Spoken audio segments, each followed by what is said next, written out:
Welcome to Group Talk. 4 shows, 1 podcast from the Small Group Network focusing on topics relevant to small group ministries. Whether you're in a church of 100 or 10,000, whether you're a volunteer or staff, we want to support, encourage, and equip you to lead well. So relax, listen, and enjoy Here to There with Carolyn and Taketa. Hi, everyone. Thank you for joining us for Here to There, where we explore movement from our present reality to the future that God has for us. Since the pandemic started in early March of 2020, gosh, it seems like forever, the word digital has been used constantly to describe the activities of our lives, how we work, how we do school, how we learn, shop, worship, and connect with others. Basically, digital is largely how we now engage with the world and everything in it. And this has been a huge paradigm shift, but actually, I think it was well on its way, especially for our younger generations, even before the pandemic, but COVID certainly has forced it into the fabric of life for everyone. So digital life is not an option anymore, but it really is the reality for most of us and for our churches. So most churches by now have developed lots of online content, broadcasts, live stream services, social media, video Bible studies, and online small groups and volunteer trainings. But what does all this mean for discipleship? Can digital discipleship be as effective as being done in person? And does making disciples digitally require something fundamentally different? Or is it just a change in medium with the same message? This is so important because even after COVID is under control and more people return to church buildings, we'll most likely be using a hybrid of both physical and digital space. So we need to get better at making disciples through the digital medium and taking advantage of its benefits as well as overcoming its challenges. So here to help us think through some of these issues related to making disciples digitally is Bart Shaw. Bart, thank you so much for being on Here to There. Hey, thanks, Carolyn, for having me. I'm really excited to be here. Yeah, so let me tell you a little bit about Bart, because Bart's a newer friend. I'm so excited to talk with him today. Since 2017, Bart has been serving at Traders Point Christian Church, which is a multi-site congregation in Indianapolis, Indiana, with 5 campuses. He's been their lead groups minister, campus pastor for their 2,000 plus site, and on their leadership team. So prior to that, though, Bart had ministered for 12 years. He looks so young. You guys can't see him, but he looks young. But apparently, he has 12 years as a discipleship and teaching pastor in northern Indiana. He is born and bred Indiana, yes? Yep, absolutely. So Bart has served in both small and mid-sized churches with Sunday school models and small groups, and now he's at a mega church of 10,000 plus with 450 small groups. He has a wide range of church experience, which is really helpful to us. And he's also a certified life coach and trained in 3DM discipleship ministry. Hey, what is that? It's just an arm of the church that empowers churches how to make disciples. And so they walk through Jesus's model methodology, and it's super helpful. It helped us a ton at the church I was at previously to make disciples who make disciples. Oh, that's great. Okay, so you've been dealing with this topic for a long time, pre-pandemic. Okay, so Bart is also part of our small group network, Huddle in Indianapolis, and we actually met at the Lobby Conference in 2018. So Bart, I think that was your first small group network event, right? Yeah, I chuckle. It was actually this last year, Carolyn, in 2020. It feels like 3 years, but it was this past year. It was, you're right. It does. It was. So it was great. It was my first one, though, and it was great. Honestly, it blew me away. I love the format. Maybe that's the groups guy in me, but the retreat vibe, the late night fire pits, Orange County in February is, not bad either, but it was amazing. And I came back and I told our team, I said, man, I've been to a lot of conferences in my years. I am older than you think. And, it was the best. It was definitely at the very top of the list, and I highly recommend it. So it was great. And we didn't pay Bart to say that. And Bart and I met after one of the sessions, and it was around discipleship or something, and we happened to be near a table, and he introduced himself, and we got to chatting about discipleship and what they were doing. And I made a note of it to follow up with it. So it's just taken post-pandemic, a little bit. Yeah, I haven't done anything in the last year. I've just been waiting. That's it. Yes, exactly. Nothing's been happening in your life. So I do want to mention that we do have the lobby coming up again on February 23rd, 24th, and this one will be virtual. So maybe we'll have images of the fire pit. But the conversations, we really are focusing on allowing that kind of organic conversations to happen. So we have a ton of breakouts topics and people in separate rooms. And it's super affordable. You can watch and process with your team. You don't have to get on a plane. And there's still time to sign up. I checked that. So take a look on the Small Group Network website. I'll post the link on the show notes as well. And come join us. I think we have over 300. That's the plus side of doing it virtual. Is that we have room. We're not limited to the retreat center. We have room for that. But if you'd rather wait till 2022, you can join us in person. It'll be on February 22nd, 24th, or in the same time frame in lovely, warm Southern California. So, Bart, were you one of those Midwest people that were wearing shorts the whole time while I was in sweater and scarf and a full-length down jacket? That's funny. No. Well, here's the thing, Carolyn, you need to know about Midwesterners. We take shorts with us anytime we go to a state outside of our own that's south or east or west. So anything but north, we bring shorts. I'm not crazy though. I think I have a little bit of California blood. I'm kind of a weather wimp. So it was gorgeous there, but I don't think I wore my shorts. No, that was the Minnesota, Yeah. definitely the East Coast guys. That was pretty fun. You can always tell where people are from based on It's funny. that. So, Bart, as we dive into this topic of making disciples digitally, tell us a little bit about your church, Traders Point, and what the last year has looked like for your small groups ministry as you adapted to the pandemic.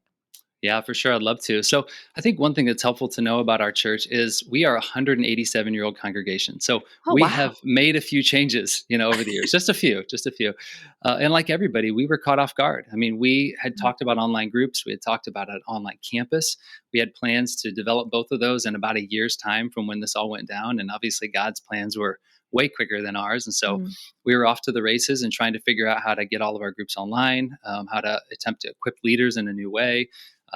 We saw the opportunity early to address the initial shock and isolation people were experiencing. So we quickly launched short-term online groups. That was something new for us. And I remember talking to our team and putting the vision in front of us that we need to pray for 50 leaders. Like let's launch 50 groups to meet people in the midst of isolation. And we did. We prayed and we had to recruit leaders in like 48 hours. And I think we had over 100 leaders that responded in less than 48 hours that they were willing to. Most of these were existing group leaders, staff members that we said, hey, here's the vision. Here's what we think is going to happen. Would you consider leading an additional group online only for the next 8 weeks? And So you handpicked them rather than just putting out a call. We Yeah, pulled that from makes the sense pool. for online. Yeah, we had to in such a short turnaround. And so we ended up launching maybe 60 of those groups with 400 people that signed up in just like a week's time. And so it was a beautiful mess. Most of them had never been in group before. And so there was a lot of bumps in the road, but it really met a need. And so that was something we stepped into. We did a lot of stuff that I think everybody probably did, right? So we did live training events, leveraged Facebook. We did watch parties. I think we realized it wasn't quite as scary or as hard as we thought it was going to be to make that move online. It was something that we were already leaning towards. And so it just forced us into it. And I think that's a great picture of what we're talking about today, discipleship, kind of getting forced into it before you're ready. And so as a church, we have been physically gathering since mid-September. We've regathered physically. We're seeing about 25, 30% of our people come back. Most of them are still online. It continues to grow there. Yeah. Groups are still mostly hybrid and they're kind of group dependent, whether they're meeting physical or digital or some, hybrid in between. And I think that time that we've had has allowed us to rebuild and to focus on the gaps that we've seen. And so we've started to implement new types of content, trying to find better baby steps for new believers, obviously trying to leverage anything online that we can, addressing issues we're seeing like biblical illiteracy and creating new pathways for disciples and leaders. Like those have been things that have been like near and dear to us in the midst of this year that we're trying to take steps forward in. Yeah, and we'll dive into that more specifically later in the program. But I know on our Facebook page, which you're also active on, so you've probably seen it as well, on the Small Group Network page, there's been conversations this January around how I think a lot of us that did have that little initial spark of the newness of, Zoom meetings and kind of when we thought it was only going to last like 2-3 months. Right. And then kind of this long haul has taken a toll. And I think there's been conversation on our Facebook page about how difficult it's been to get new leaders on board this fall. Certainly in January, it's been really an uphill for us at our church. And I was not happy, but glad to see, Misery Loves Company, glad to see that, we weren't alone in that. A lot of churches, have you noticed that kind of a plateauing effect now that we've been in this for so long? Yeah, for sure. Yeah, you're not alone. I think we're all feeling that.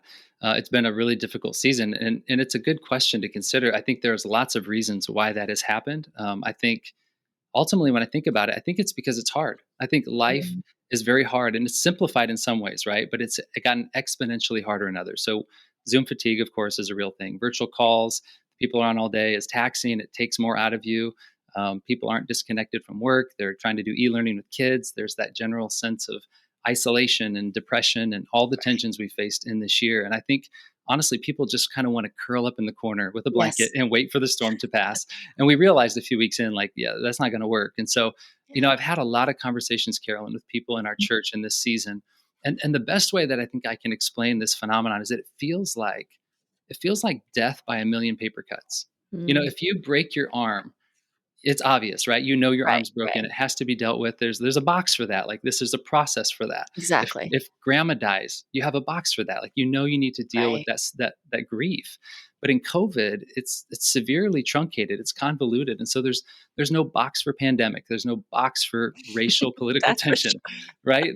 There's no box for these things, for isolation and debates on masks and overreactive social media vomit that we all see all the time. And so I think what I've had to help people do is just sit down and realize, when they look down, I said, bro, you're bleeding out. Like, it's death by a million paper cuts. And I think that contributes to the problem that we see, where people are reluctant to take on another thing. They don't know how to deal with everything they're facing.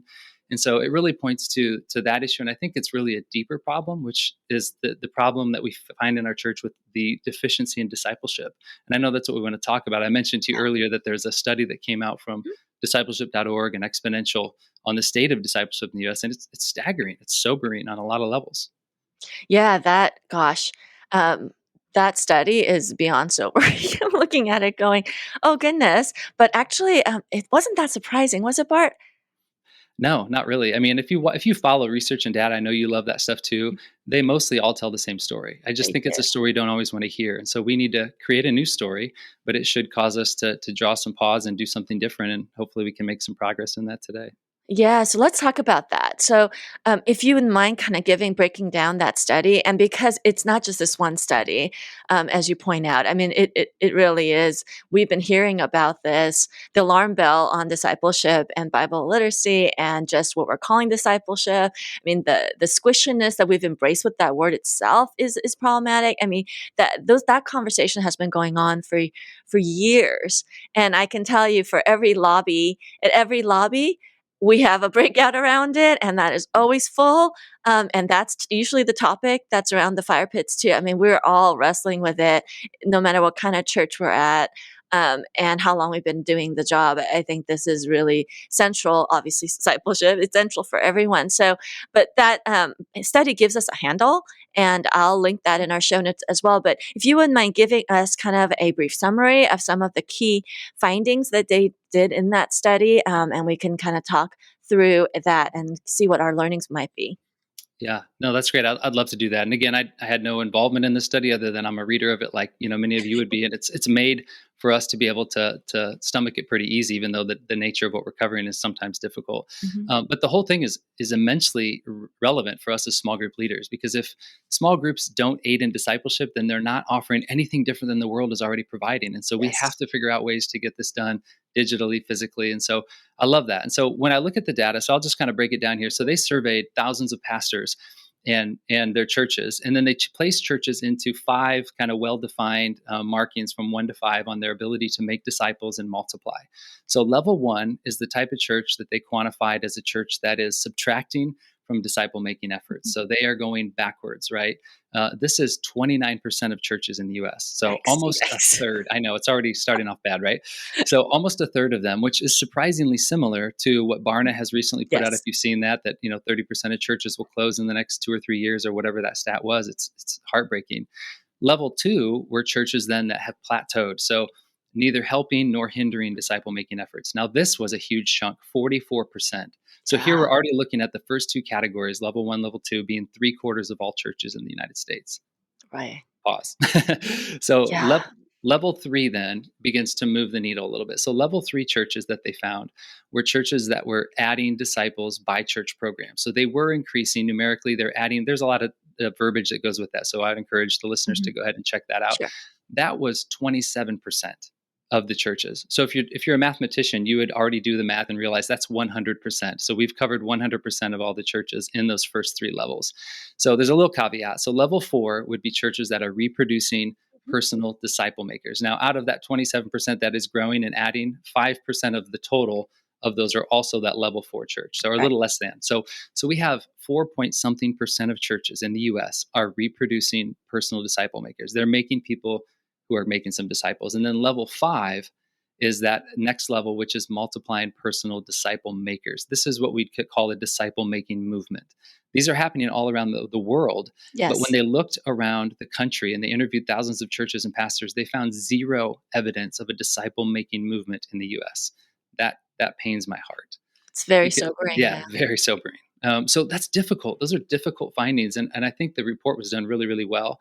And so, I mean, there are a couple more things that they pulled out of that. Those are the big ones, of course. But I think what they saw was that some of the problems were there's a lack of commonly understood definitions. So every culture needs a language. Like if there's not clear language, then it's really hard to know what you're talking about. It's hard to gauge effectiveness if you don't know that you're talking about the same thing. And church is notorious for that, especially with discipleship. Right. And it's interesting, even across churches, if we were to ask 10 pastors to define it, you would probably get 10 similar-ish answers.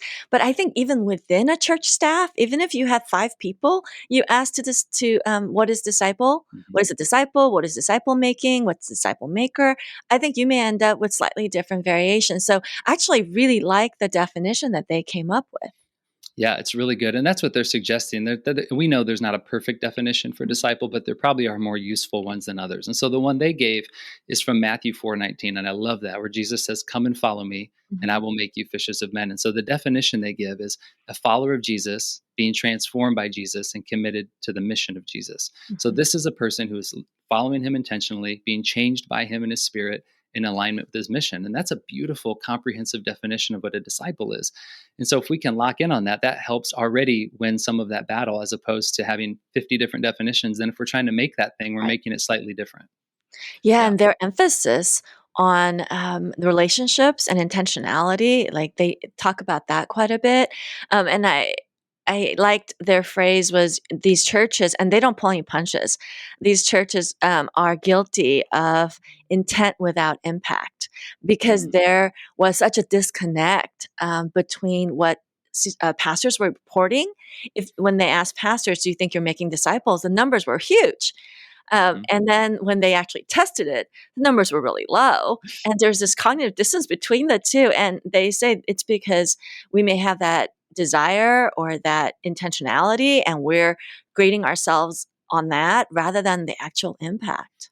Mm-hmm. And Carolyn, we have a word for that. It's called pastor math, right? So we've all been a part of this to some way, shape, or form. And you're right. That is one of the big findings they came out with, was that pastors are overly optimistic in their assessment of disciple-making cultures. And so we have to come to grips with the fact that we say, yeah, we have this many people making disciples, but when we look at the fruit and the things that are measurable, they're just not there to back it up. And so we have to find ways to face that and get better at it. And they give us some recommendations. They do. And if our listener wants to do a quick gut check on this with no judgment whatsoever, just you and God, the study says that the average pastor spends 9% of their work hours on personally equipping people to make disciples. 9%. So think about that for a second, and think about how much time you do or don't spend on personally equipping people. So not necessarily running programs, but doing this personally. And that also can be a bit convicting as well. And that's reflective of the fact that we all say we're making disciples. We want to make disciples who make disciples. Like 100%, everyone listening to this would agree with that statement. The Great Commission, but it doesn't bear out. So I know you and your team have been doing some deep thinking and discussion around how groups can make disciples leveraging technology and doing it more digitally. So what have you been learning, and what changes have you implemented? Yeah, those are great questions. And I mean, I think everyone can answer that. Yes, we've all been trying to find ways to implement that and to do it better. So I think one thing for us as Traders Point, as a church, we've realized that this is not a 1 year or so blip on the map. It is a true shift. we will look back in the history books, and this will be a shift when I think the digital age truly came into being, and it really had some massive implications on society. And this phygital is the word that we use, right? This physical digital, this phygital church that That we're doesn't trying. really roll off the tongue well. No, I it know, doesn't. I know. I've been reading that in the media. I'm like fidgetal. It just is kind of bulky. It is. We use it all the time. There's not a better word. If you have one, submit it. We'll put it in the definition glossary somewhere. But, so this digital church that we are working to build and adapt, it's not going away. And so churches that don't get that, sadly, won't be effective. And many of them won't be here in the near future. That's the sad reality. And so we have to face it. So if we use this we use this digital lens in everything that we do. So all of our approaches now, from our online campus, even staffing our online team and groups, online groups, pastors, to engage people in digital and physical ways, that's the lens that we're using. And groups, of course, are no different. I think we're waking up to this somewhat shocking reality that doing church doesn't really disciple people, not the way that we did it before. And so people disciple people. That's always been true. It should have been more obvious. I think we knew that, but we have to really keep that in front of us. People disciple people. And so we're getting creative about using online group type environments as a new front door, starter groups, watch parties, things like that to meet people. Whatever that medium is, we want to leverage it for the gospel and for disciple making efforts. And so we've worked really hard to tackle our cultural wave of biblical literacy, moral relativism, the stuff that we're all facing. And we're getting ready to launch some discipleship tracks and cohorts that we think are going to better equip our people in Christian doctrine, Christian practice, attempting to try to address some of those clear deficiencies that we are seeing as we're kind of rebuilding a lot of things. Yeah. Okay. So I have gosh, that's a lot. Makes me want to be at Traders Point. It sounds exciting. Come on over. It's a great place, I promise. It's a amazing. tad cold for me. Yeah, I know. There's no beach here either. My wife reminds me of that sometimes. Yes. But, well, let's drill down a little bit. So when you talk about the online group piece, do you have dedicated online group pastors? I know you're at a size big enough where you can do that. Right. And when you say you're now gearing everything towards that digital space, walk us through what that looks like. Yeah, we do. We do have staff dedicated. So when we launched the online campus, we've always had stuff for recent years anyway, online, but we Yes. really made it a robust, full-fledged campus. So we view it as a full campus. We've staffed it. We have a campus pastor. We have people that are working chat hosts and helping people go through baptism. And we've tried to create and figure out a lot of things that I think a lot of people, especially our size, are trying to figure out because of the resourcing to do it. And so we have online only groups. And this is the balance we're trying to figure out. So we have right now, all of our groups are kind of online anyway, or at least some Yes. semblance of that. So Yes. at what point are they a part of the online campus, or what part are they a part of our local campuses? And I don't know that we've figured that out yet, but we do have teams and people that is their job. Like, they are helping raise up leaders who are only online connected, whether they live in our city or outside our city. Again, we have people connecting from all over the world as well. And so trying to help them wherever they're at, really, have a robust, life-giving relationship, even in a digital space.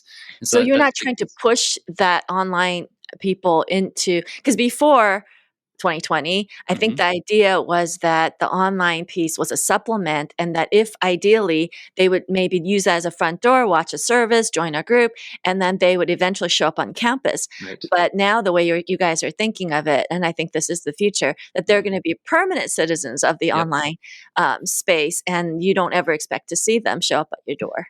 You're exactly right, Carolyn. We used to say, like, online is a great place to start, not a great place to stay. And we've stopped saying that because Yes. it has changed. Culture has shifted in such a way that for us to be relevant. Now, we know there's tremendous advantages in person that you still can't get online. We know that. Right. There are deficiencies, but we're not throwing that baby out the bathwater. And so we know that there's too much fruit to be had there. It is our definitive front door. It is the way that people are coming to us and connecting that wouldn't come into a campus, even if they live near one. And so, yeah, we're fine with people staying there. Now, there still is a desire, if they live close to one, to get them to a church is still a goal, but we're not saying that outright, because we know that there is enough value online that we can meet people there and adjust to those mediums in helpful ways. And what are some advantages that you found that were surprising to the digital? Obviously, convenience. That you don't have to. For us, the drive. Commuting. You guys have snow to drive through, and all of that. So for trainings, actually, I haven't hated it. No. I miss the meal sharing. We used to have a big meal together. We used to have story time. So I miss some of that, and organic hallway kind of environment. But the actual training piece, we actually have more people attending because it's more convenient, especially our older people. Yeah, that's good. We've seen a little bit of everything. We're still trying to figure that out too. I think convenience is a big piece. We're seeing that people can now come that couldn't come before. And so like when you'd have people miss group, there's really no excuse anymore. I mean, I have guys that will come to my group, we'll meet distance, masked, physical, but there might be two guys that will be on the road or not ready to come in, or they're in quarantine or whatever. And so they're joining in via Zoom or whatever it is. So I think that there are a lot of opportunities for that. It does allow us to train people better. And I think we'll get into some of that too, because we've done things a little bit different. So we are the Christian belief and practice, and some of these cohorts and tracks that we're implementing are helping us create kind of new models for us to really empower people, hit that baseline of biblical literacy, and help them take next steps. And so we're implementing a new LMS, a learning management system. I know some churches probably use that, which has been a dream for a long time. I'm super excited about it. It's going to help us take steps to monitor where our people are at. So in the past, we do these trainings, we put them out there, and I don't know who took them or who didn't. I don't, we tell them 2 or 3 times, hey, if you didn't do the training, do the training, try to follow up one-on-one. It's been really hard to follow up with leaders. And so it will actually track a lot of those things for us. Where are people in their discipleship journey and growth? Where are our leaders in their ongoing development? Have they got these modules done? Have they responded? And so it's interactive. So our team's working on that right now. And that's something that we're super excited about. Did you build that in-house? Or did you buy it somewhere? No, I'm not 100% sure, actually. And if people want to reach out at the end here, I'll get you connected with the people that know. It's outside my pay grade and league. So we have a lot of smart people. I know there's stuff out there because I've seen it on our Facebook too, that people that do track it digitally for people. But are you talking, when you talk about these cohorts, are you making smaller, smaller like 2-3 people, like discipleship groups kind of thing? Yeah, no, good question. No, it's really actually larger. So it's a little bit different, and it can be done in a phygital way. So they can be done by a group itself to go through. So they have 2 modules, Christian beliefs, Christian practices. Each one's got 6 components that cover kind of those basic Christian theology, doctrine, and then Christian practice, missional living, that kind of stuff. And so we just realized there's such a deficiency there. We want our groups and our core people to know, like, hey, this is how you can begin to be discipled. And this is an important piece of that. So they can be done as a group. It can be done as an individual. They can be done in large learning environments, virtual learning environments, any combination of those. And so we're beginning to roll those out internally now so that we can then roll them out externally here in the fall and then the beginning of next year. And are you drawing from your existing small groups for that? Or just is it a whole separate program? Yeah, it's separate, but it will dovetail. So they'll work together. So that discipleship piece and small groups are kind of coming together, and we're trying to figure out how to blend that really well. So people could not be in a group and still go through Christian belief, Christian practice, or a group, like I said, could go through it together. So we'll continue to evaluate like how effective that is and how we can blend those really well. But we'll see them as core pieces that we really want everybody to go through, because again, that baseline is just not there. As we see new believers coming and unchurched people come to our church, we realize that there's just a big gap. And so how can we help them get there? It's hard with group leaders to train them all the same way and expect that the exact same thing's going to happen. And so we need to create some ways for that to happen outside of that, which is partly what this is answering. It's interesting in the study, they talk about the level 3 people or churches, and part of level 3 churches, they say, is there's a little bit of movement, but they say that discipleship has primarily in North America been defined as programs, and that's the danger we fall into. Not that you guys are going to do this, but I thought it was worth mentioning because I think sometimes we fall in the trap of the busyness or the productivity, because that makes us feel good, of doing the programs. And then we kind of shy away from actually measuring the results. And so the relational piece, I think, helps drive that. And the accountability you're talking about is sure that it's not just a program intellectual exercise that they can just check off. Yes. But it actually is manifesting in their life. You know what I mean? Absolutely. And we're very aware of that. And you hit the nail on the head, Carolyn. I mean, that's one thing I would say is discipleship is not consumed. It's lived out. Right? You don't just consume and become a disciple. You have to live it out. It's life on life. And I think we do often as the church default to knowledge. So 10% of our learning and growth is knowledge. So statistics will tell us that. And the other 90% is coaching and experience. So how do we get environments where people are in labs, they're learning, they're actually doing the things that Jesus called them to do, and they're debriefing those things. They're getting pushed out a little bit before they're ready. So you'll have experiential pieces to that. There'll definitely be experiential lab pieces. It's not just content, especially in Christian practice, but like they're designed to be more life on life. And so we'll have to figure out how to keep that in front of us. I think honestly, that will be one of our biggest challenges because again, the default is just to default to knowledge and information. And that will not get us the disciples that we're lacking in that survey and across the board. Do you think it's a progression, like they need to know A to do B to do C, or do you think it happens all at once? I asked that because we recently had a conversation on our leadership team about whether we have, because we have a discipleship pathway-ish thing, but then we find that, especially in the last year, that people are entering all sorts of different places. Some people enter through service, a serving project. They may not even be Christians, may not know much about Jesus, but they really like how we're serving kids with special needs, and they'll just pop in that space first. Some people might start in a small group first because they have a friend. Some people pop in by watching the service first. I mean, there's a lot of different pieces, and then we're like, well, how do you, but then we have this discipleship track that kind of starts with the Christian worldview and that kind of thing. And so we were like, well, we want people to engage however way they engage, but then they also do need some basic pieces. So there's like a tension there. Yeah, there is for sure a tension there. And there's exceptions to every rule, but I think we do have to push them to that pathway.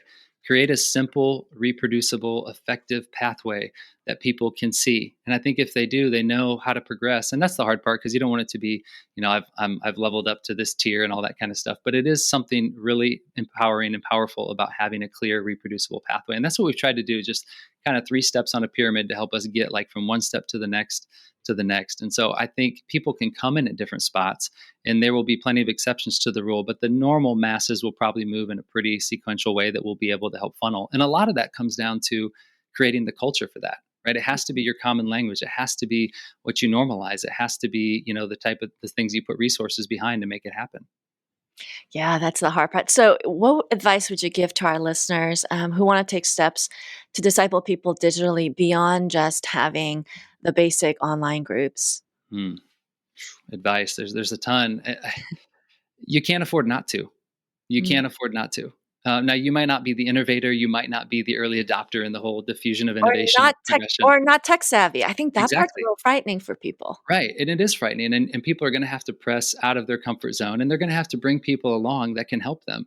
I mean, my son is 14 and he's the tech whiz of our house now. I've relinquished that title. He takes it over. So leverage the next generation. But so in that cycle, though, you cannot afford to be a laggard. You cannot be behind in this. So we've got to find ways to leverage technology, to innovate on our methods. I think there's just too much writing on it. I believe that this shift will birth tremendous innovation in the church to meet our culture. And we've just got to think in those terms. I think it was Jim Carroll who said that the title of his book, or to think big, start small, scale fast. Like that's kind of the advice I think that we're trying to adopt as a culture at Traders Point. And I would just submit that to our listeners. Like, think big, start small, scale fast, pray hard. Maybe I'll throw that one in there too to Christianize that, but it's true. Nice. True. And so I think those are the type of things that we're trying to really step into, but you can't afford not to. Yeah, that's true. That was more, instead of advice, that was more like a prophetic call. Whatever you want to call it. You can't afford not to. And I've actually toyed around with maybe asking our small group leaders, because of that 9% thing, to deliberately, intentionally choose, 1 or 2 people. Yes. And just because they feel like they need to care for everyone equally. And though we train them that you don't need to, they still kind of default there, and they want everyone to be comfortable and everyone to be in the same space. I'm like, then not everybody is in the same spiritual space to move forward or hungry at the same level. Right. And so I think just even starting small, to your point, starting small would be to say, hey, so if you have 20 groups, 30 groups, 50 groups, whatever, imagine, you would have, if every small group leader picked one person in their group. And I know we called it apprenticing and all these other things, but maybe even more basic than that, right, Bart? Not even like to raise them up as small group leaders, but just to raise them up as a disciple.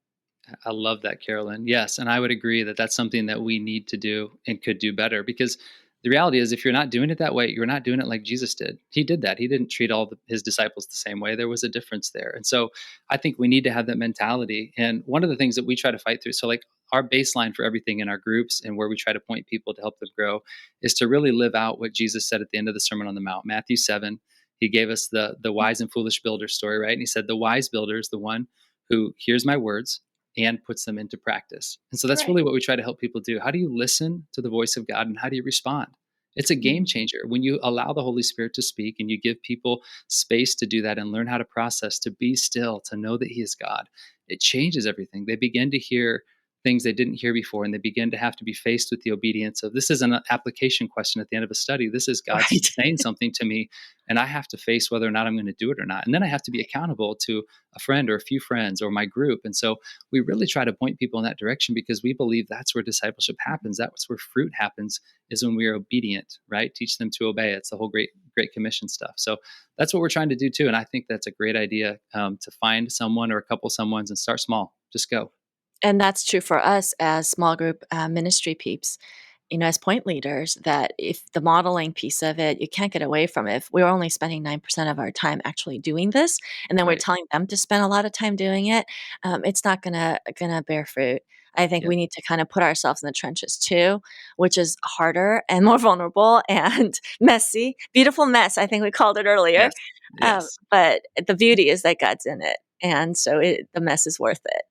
So Bart, thank you so much for this conversation. I was wondering, and I'm putting you in the spot now, if you have to be part of your church to get to see kind of what these modules you're talking about are, if there's a way to take a look at them otherwise.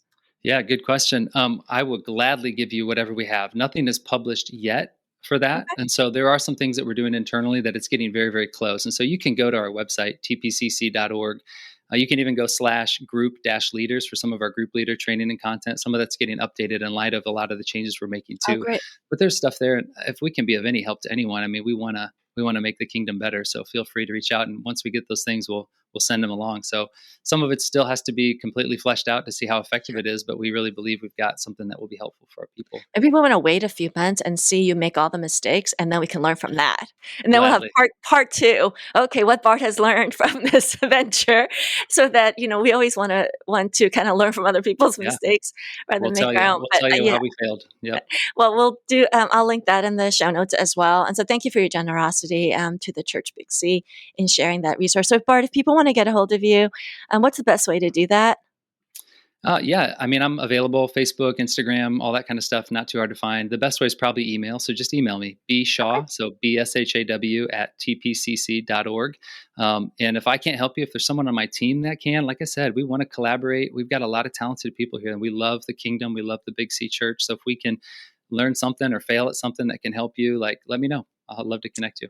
That's so great. That's the heartbeat for our network anyway. And Bart is part of the network in Indianapolis. So if you are in the area, hit him up for that and join that huddle. And you can also interact with him on the Facebook page as well. So Bart, thank you so much. God bless you and your ministry. Oh, thanks, Carolyn, so much. It's been great to be on here with you. This was fun. Yeah. Well, thank you all for listening to Here to There. And until next time, remember, we are better together. Thank you for listening to Here to There, part of the Group Talk Network of podcasts. If you like what you've heard, make sure you subscribe on Apple Podcasts, Spotify, or wherever you get your favorite podcasts. If you want to learn more, make sure you check out smallgroupnetwork.com for more resources.